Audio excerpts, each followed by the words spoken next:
I'm okay, I'm fine. Kincana, Kincana, teng neng neng neng neng. Ku menahan rasa sakit, rasa sakit. Few moments later.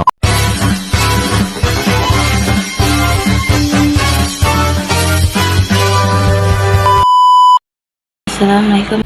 Assalamualaikum. Assalamualaikum. Assalamualaikum. Assalamualaikum warahmatullahi wabarakatuh. Pada kesempatan kali ini kami akan mempresentasikan tentang kasus perusahaan yang berhasil dan perusahaan yang gagal. Untuk perusahaan yang berhasil kita mengambil contoh yaitu Gojek. Sedangkan untuk perusahaan yang gagal kami mengambil Uber sebagai contohnya. Presentasi ini disusun oleh kelompok 2 yang berisikan 5 anggota kelompok, yaitu yang pertama ada saya sendiri yaitu Ardianto, yang kedua ada Deva Rani Kurniawan, yang ketiga ada Isna Amalia, yang keempat ada Fitria Novianti, dan yang kelima ada Yuliana Nurfadilah. Pada slide pertama ada perusahaan berhasil, yaitu Gojek. Poin pertama ada profil perusahaan. Gojek ditulis dengan gaya sebagai Gojek, yang sebelumnya ditulis dengan gaya Go Strip Jack, merupakan sebuah perusahaan teknologi asal Indonesia yang melayani angkutan melalui jasa ojek. Perusahaan ini didirikan pada tahun 2009 di kota Jakarta oleh Nadiem Makarim. Saat ini, Gojek telah tersedia di 150 kota di Indonesia hingga bulan Juni 2016. Aplikasi Gojek ini sudah diunduh sebanyak 10 juta kali di Google Play Store pada sistem operasi Android dan telah tersedia juga di App Store. Gojek mempunyai layanan pembayaran digital yang bernama GoPay. Selain di Indonesia, layanan Gojek kini tersedia juga di Vietnam dan juga Singapura. Slide selanjutnya ada sejarah Gojek. Sebagai seseorang yang sering menggunakan transportasi ojek, Nadiem melihat bahwa sebagian besar waktu yang dihabiskan oleh pengemudi ojek hanyalah sekedar mangkal dan menunggu penumpang. Padahal, pengemudi ojek akan mendapatkan penghasilan lebih banyak jika terus mencari penumpang. Selain itu, ia juga melihat ketersediaan jenis transportasi ini tidak sebanyak transportasi lainnya, sehingga seringkali cukup sulit untuk dicari. Oleh karena itu, ia menginginkan ojek yang selalu ada setiap dibutuhkan. Dari pengalaman tersebut, Nadiem Makarim melihat adanya peluang untuk membuat layanan yang dapat menghubungkan penumpang dengan pengemudi ojek. Ini saya akan meneruskan presentasi dari Saudara Ardi dari slide 5 sampai slide 7. Sejarah Gojek pada tanggal 5 Oktober 2010, Gojek resmi berdiri dengan 20 orang pengemudi. Pada saat itu, Gojek masih mengandalkan call center untuk menghubungkan penumpang dengan pengemudi ojek dengan GoKilat. Pada pertengahan 2014, berkat popularitas Uber kala itu, Nadiem Makarim mulai mendapatkan tawaran investasi. Pada tanggal 7 Januari 2015, Gojek akhirnya meluncurkan aplikasi berbasis Android dan iOS untuk menggantikan sistem pemesanan menggunakan call center. Oke, selanjutnya kita akan membahas perkembangan Gojek di kalangan masyarakat. Konsep Gojek pada awalnya sebuah sistem transportasi yang sudah ada sejak lama. Dengan menerapkan sistem online telah menjadikan Gojek menjadi transportasi yang sangat dibutuhkan di kalangan masyarakat umum. Gojek telah menjadi solusi yang tepat untuk masyarakat karena banyaknya masyarakat yang menginginkan sebuah teknologi yang cepat dan aman. Gojek salah satu dari sekian banyak jenis. Yang kedua, konsumen yang menjadi sasaran Gojek tidak hanya sebatas masyarakat umum saja, tetapi juga para mahasiswa dan tentunya anak-anak. Dan yang ketiga, Gojek dapat memimpin sampai sekarang. Namun, karena Gojek selalu menawarkan layanan jasa dengan kualitas jasa yang berbeda dibandingkan dengan kompetitor lainnya, sehingga Gojek menjadi kepercayaan para pelanggan. Gojek juga memberikan nilai yang berbeda kepada para konsumen jika dibandingkan dengan para kompetitor lainnya. Dalam hal keramah tamahan dan senyuman menjadi kepuasan tersendiri pada diri pelanggan. Yang selanjutnya kita akan membahas kasus Gojek. Apa sih kasus Gojek? Itu yang pertama, order fiktif. Apa sih order fiktif? Pada fitur GoFood di Gojek, pesanan dari pengguna yang tidak bertanggung jawab, di mana tidak ada respons setelah permintaan pengguna berhasil dan tidak dapat dihubungi. Karena terjadinya kasus tersebut, Gojek mengalami kerugian. Hal ini sudah terjadi dimanapun dan kapanpun itu dan sering terjadi.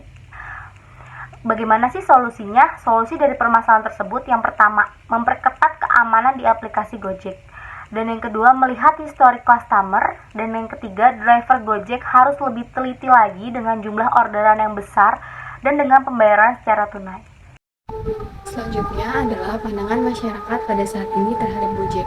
Program Gojek untuk saat ini sangat membantu kalangan para pekerja dan pelajar untuk mengakses tujuan mereka masing-masing, terutama dalam menghemat waktu dan jarak tempuh. Selain itu, harga yang lumayan terjangkau untuk kalangan masyarakat dan banyak masyarakat yang menunggu fitur terbaru pada aplikasi Gojek, terutama pada promo Gojek. Kelebihan Gojek di sini terdapat bisa membantu penggunaan untuk dapat hadir di tempat tujuan dengan waktu yang relatif cepat.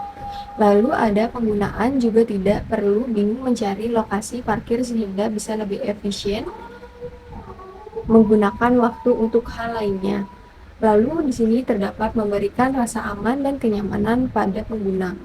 Tetapi Gojek juga memiliki kekurangan, yaitu keluhan dari pengguna media sosial yang memakai jasa Gojek online.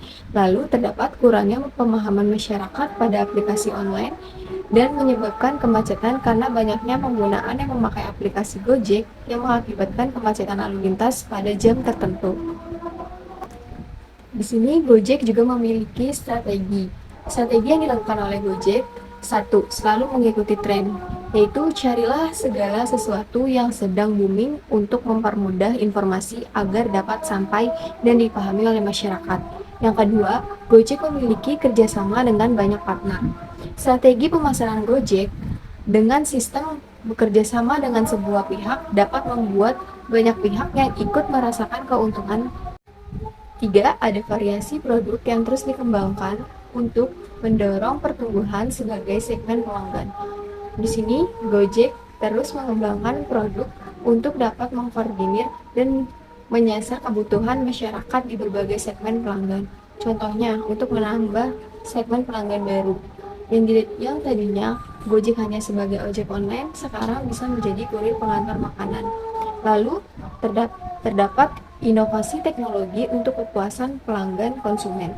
Dalam poin 4 ini, optimalisasi teknologi untuk memberikan solusi yang lebih cepat, sasaran, dan sesuai kebutuhan serta preferensi pelanggan. Di sini saya juga akan memberitahu contoh dari perusahaan yang tidak berhasil, yaitu ada Uber. Uber Teknologi Inc. atau Uber adalah perusahaan penyediaan transportasi asal San Francisco, California, Amerika Serikat. Pendirinya yaitu Garrett Camp. Revisi Clanwick. Perusahaan tersebut yang menghubungkan penumpang dengan supir kendaraan sewaan serta layanan tumpangan langsung. Perusahaan ini juga mengatur layanan penjemputan dari berbagai kota di seluruh dunia.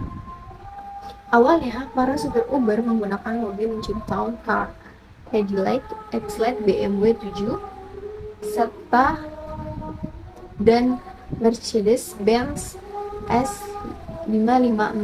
Setelah 2012, Uber meluncurkan UberX, yaitu pengayaan jenis mobil agar terjangkau oleh berbagai lapisan masyarakat. Pada tahun 2012, Uber mengumumkan rencana perluasan operasi yang mencakup tumpangan menggunakan taksi. Garrett Camp adalah pendiri Uber Teknologi Inc. yang bekerja dengan Travis Kalanick yang menjadi CEO Uber. Hingga saat ini, Uber telah beroperasi di 76 negara dengan hampir memiliki pengemudi 5 miliar. Namun menurut Kompas.com, Travis Kalanick resmi mengundurkan diri dari jabatan dengan CEO penyediaan layanan ride-hailing Uber pada 2017. Setelah profil perusahaan yang dibahas oleh kawan saya Isna Maria, sekarang saya akan menjelaskan bagaimana sih sejarah Uber itu. Gimana ya kira-kira sejarah Uber itu? Nah, di sini saya akan menjelaskan. Jadi, Uber itu beroperasi di Indonesia hampir 2 tahun loh. Jadi 2 tahun itu pada tanggal 13 Agustus 2014. Awalnya Uber memiliki pelanggan di daerah CBD, Kuningan, SCBD, Jakarta, dan daerah yang ada startup gedung tingginya. Lalu skema Uber di Indonesia pun sama seperti di luar negeri, tidak memiliki mobil sendiri, yaitu mobil hasil sewa rekannya. Cara pemesanannya pun layaknya memesan taksi pada umumnya. Pengguna diminta registrasi yang berisikan data pribadi, nomor kartu kredit untuk pembayaran. Untuk pemesannya pun cukup mengaktifkan fitur GPS dan nama supir beserta nomor plat mobil pun dapat terlihat. Dan ternyata mobil-mobil yang ada pun tergolong cukup mewah loh, yaitu ada Toyota Alphard, Camry, Mercedes-Benz S-Class, dan mobil-mobil mewah lainnya. Dan hal yang penting, platnya hitam dan tidak ada tulisan taksi pun di bagian badan. Namun, baru beberapa hari di DKI Jakarta, Dishub DKI pun geram dengan adanya Uber tanpa izin ini. Ternyata Uber yang sangat mewah itu tidak memiliki izin. Kenapa ya Uber tidak memiliki izin? Dan ternyata menurut Dishub DKI Jakarta, taksi Uber merupakan taksi gelap, dinilai melanggar aturan sebab menjadi angkutan umum, mobil-mobil Uber harus berplat kuning dan telah menjalani uji GIR. Kebijakan ini menimbulkan masalah karena belum sepenuhnya diterima oleh penumpang, dan salahnya perusahaan Uber pun sendiri tidak mencari tahu bagaimana solusinya agar diterima oleh masyarakat dan dapat izin dari pemerintah. Bahkan jika dilihat dari sejarahnya, Uber berdiri pada 2014 dan baru ada pembayaran tunai pada tahun 2016. Setelah tadi pembahasan mengenai sejarah Uber, dan sekarang saya akan membahas perkembangan Uber di kalangan masyarakat. Salah satu contoh dari penggunaan jaringan internet dalam hal positif adalah sebagaimana yang dilakukan oleh Uber Taxi. Mengapa demikian?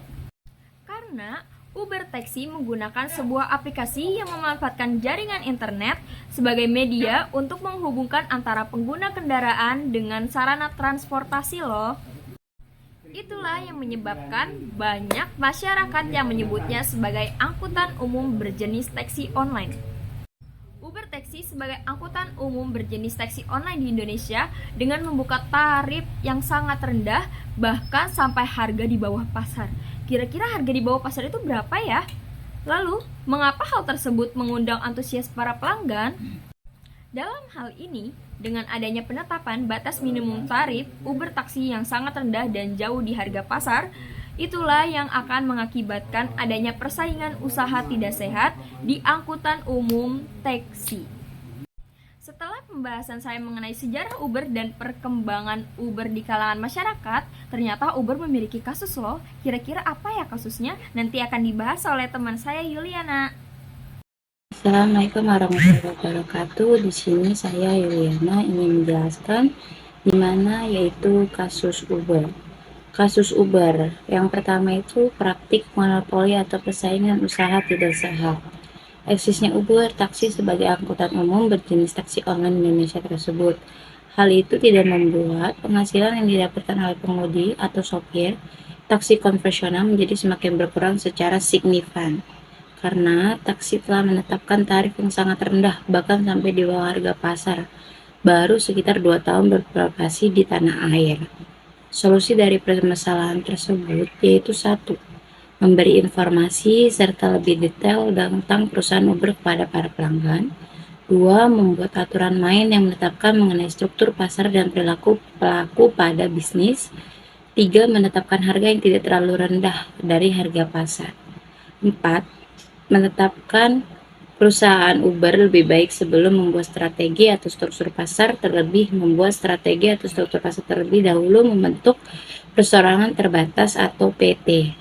5. Dan jika perusahaan Uber telah membentuk PT otomatis, jika terjadi seperti penumpang celaka, pihak perusahaan Uber bisa bertanggung jawab dan perusahaan Uber bisa membuat strategi yang bagus untuk menjadi pesaing sehat di Indonesia dan rutin membayar pajak. Pandangan masyarakat pada saat ini terhadap Uber, yaitu program Uber untuk saat ini masih tersedia di Play Store dan masih beroperasi di Indonesia. Kominfo juga sempat diminta untuk memblokir aplikasi pemesanan taksi Uber tersebut.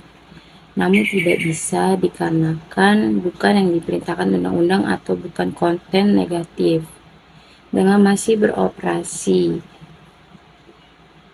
Uber Indonesia, para pelanggan yang ingin mencari harga lebih hemat lebih memilih aplikasi Uber ini. Namun adanya isu yang sudah tersebar luas dikarenakan aplikasi Uber ini adalah ilegal. karena Uber tidak membuat kekhususan, yakni harus punya badan hukum, baik itu PT ataupun koperasi. Dengan adanya isu tersebut, banyak pelanggan yang jarang sekali memakai aplikasi Uber. Walaupun Uber lebih murah argonya dibandingkan dengan taksi tersebut, telah membuat penurunan keturunan laba di Indonesia. Untuk kelebihan Uber sendiri yaitu banyak promo dibandingkan dengan layanan transportasi online lainnya. Uber dikenal menawarkan lebih banyak penawaran kepada setiap pelanggannya.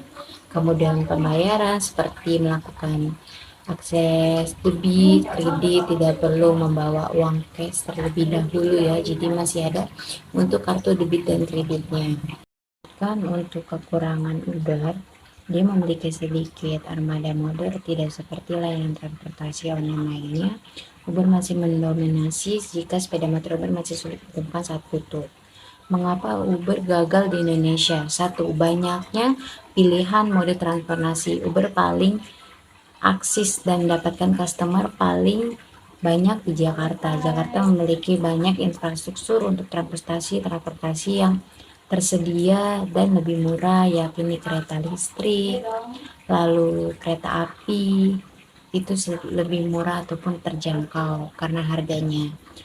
Kompetitor taksi online lain merajalela. Kompetitor Grab Taksi mengambil porsi customer cukup besar daripada pasar transportasi online. Bukan hanya itu, Gojek juga turut mengambil pasar transportasi online di Indonesia. Untuk penetrasi smartphone dan jeleknya infrastruktur 3G di Indonesia, yaitu penetrasi smartphone di Indonesia masih rendah. Smartphone masih merupakan barang mahal di Indonesia. Hal ini membuat masyarakat Indonesia tidak menggunakan smartphone.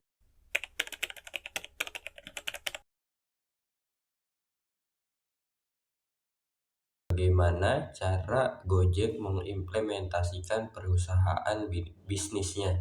Menurut pendapat saya, bagaimana cara perusahaan Gojek mengimplementasikan konsep manajemen bisnisnya? Yaitu, perusahaan Gojek mempunyai visi misi yang tepat dan kuat sesuai dengan konsep strategi perusahaannya. Pertama, kecepatan. Melayani dengan cepat dan terus belajar dan berkembang dari pengalaman. Dan yang kedua, yaitu inovasi, dengan terus menawarkan teknologi baru untuk mempermudah hidup konsumennya. Nadiem Makarim, beliau memandang peluang dan prospek bisnis yang baik dengan memanfaatkan media digital. Dan beliau selalu efektif dalam melakukan kegiatan pemasaran dan promosi intensif. Lalu, Nadiem Makarim tidak puas hanya di situ. Beliau meningkatkan jenis layanan jasa yang telah tersedia saat ini. Contohnya, GoFood, GoSend, GoCar, dan GoClean, yang bertujuan untuk memenuhi kebutuhan masyarakat akan layanan yang lebih bervariasi. Dan tidak cukup sampai di situ. Dengan keberhasilannya Gojek di Indonesia, Gojek rutin menerapkan program pemasaran, yaitu dengan pemasaran media sosial, iklan berbayar, maupun pemasaran konten yang mengikuti trending.